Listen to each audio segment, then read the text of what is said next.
युद्ध नहीं जिनके जीवन में, वो भी बड़े अभागे होंगे। दरअसल युद्ध भी जीतता वही है जो रण से पहले ही अपने मन के संकल्प को जीत लेता है। कहते हैं सत्य की जीत होती है। अधर्मी आतंकियों के 9 ठिकानों को तबाह करने वाले भारतीय जाबाज सैनिक और ऑपरेशन सिंदूर की शानदार सफलता के बाद भारतीय सेना और प्रधानमंत्री नरेंद्र मोदी का ये कॉन्फिडेंस ही जनता का विश्वास बढ़ाता है। आज प्रधानमंत्री आदमपुर एयरबेस पहुंचे। दरअसल ये वही एयरबेस है जिसे लेकर पाकिस्तान ने झूठा दावा किया था कि उसने इस एयरबेस को नुकसान पहुंचाया है। वहीं दूसरी तरफ देखें तो बिहार चुनाव अब धीरे धीरे करीब आता जा रहा है। ऐसे में बिहार की राजनीति में क्या उठापटक चल रही है, एक नजर उधर भी। इसके अलावा महाराष्ट्र की राजनीति में क्या कुछ नया होने जा रहा है। एकनाथ शिंदे और राज ठाकरे के बीच क्या कुछ खिचड़ी पक रही है। आखिर क्यों महाराष्ट्र की राजनीति में अटकलों का दौर दोबारा शुरू हो गया है, समझेंगे इसे भी। नमस्कार, खबर प्रधान शो देख रहे हैं आप और मैं हूं संगीता श्रीवास्तव।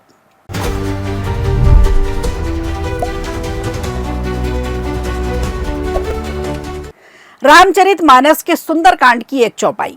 विनय न मानत जलधि जड़, गए 3 दिन बीत, बोले राम सकोप तब, भय बिन होय न प्रीत।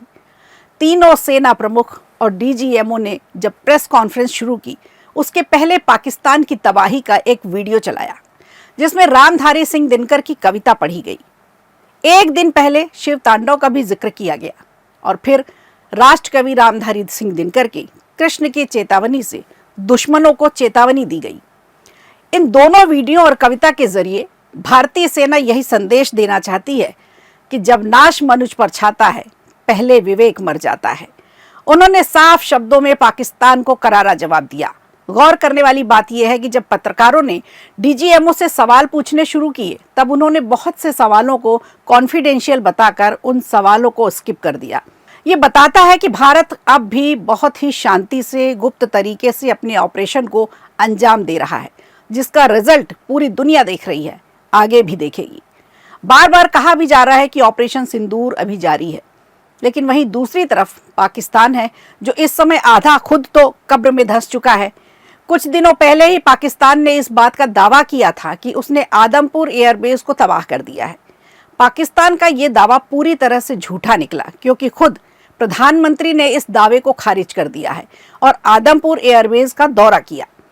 प्रधानमंत्री नरेंद्र मोदी मंगलवार को सुबह पंजाब के आदमपुर एयरबेस पहुंचे। यहां उन्होंने एयरफोर्स के जवानों से मुलाकात की। पीएम ने एयरबेस पर ही जवानों को संबोधित भी किया। प्रधानमंत्री ने कहा कि भारत में निर्दोष लोगों का खून बहाने का एक ही अंजाम होगा, विनाश और महाविनाश। जिस पाकिस्तानी सेना के भरोसे ये आतंकी बैठे थे, भारत की सेना, एयरफोर्स और नेवी ने उस पाकिस्तानी सेना को भी धूल चटा दी है। इसके अलावा पीएम मोदी ने यह भी साफ कर दिया कि पाकिस्तान में ऐसा कोई ठिकाना नहीं जहां आतंकवादी चैन से बैठे हों और उनमें खौफ ना हो। दरअसल पीएम मोदी का ये दौरा ये भी दिखाता है कि आज के समय में भारत सुरक्षित है। ऐसे तनाव के बीच भी देश के पीएम खुलेआम एयरबेस का दौरा कर रहे हैं। कहीं ना कहीं ऐसी तस्वीर देखकर पाकिस्तान भी हैरान परेशान होगा कि आखिर भारत से किन किन मोर्चों पर लड़ा जाए और अब किस तरह से भारत को पराजित किया जाए। तो आतंकिस्तान, ये अब तुम्हारे बस का नहीं है, बाजी तुम्हारे हाथ से निकल चुकी है।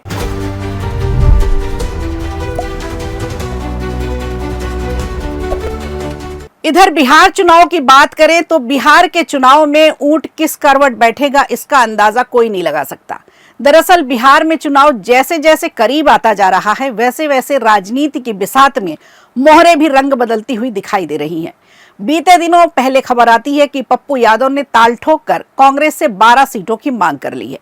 दरअसल ये चुनावी राग तब शुरू हुआ जब निर्दलीय सांसद पप्पू यादव ने अपनी पार्टी का कांग्रेस में विलय कराने के बाद 150 नेताओं की सूची कांग्रेस को सौंप दी और साथ में अपने नेताओं के लिए 12 सीटों की दावेदारी भी कर दी।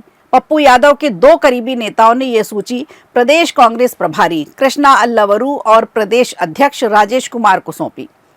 आपको बता दें, इन 12 सीटों में पटना की कुम्हरार, सीवान की गोरिया कोठी समेत कई कोसी और पूर्णिया इलाके की भी सीटें हैं।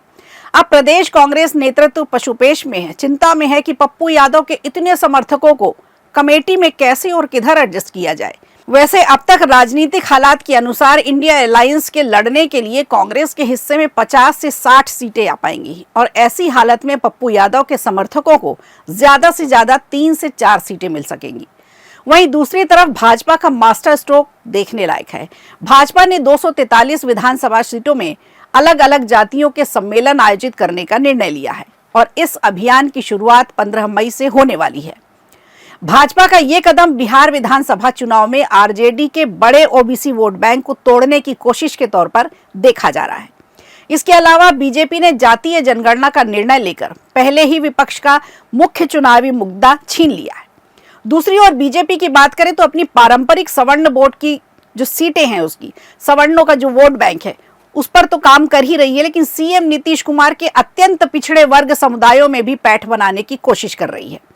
ऐसे में यह माना जा सकता है कि भाजपा कहीं ना कहीं जेडीयू को भी साइडलाइन करने की कोशिश जरूर करेगी।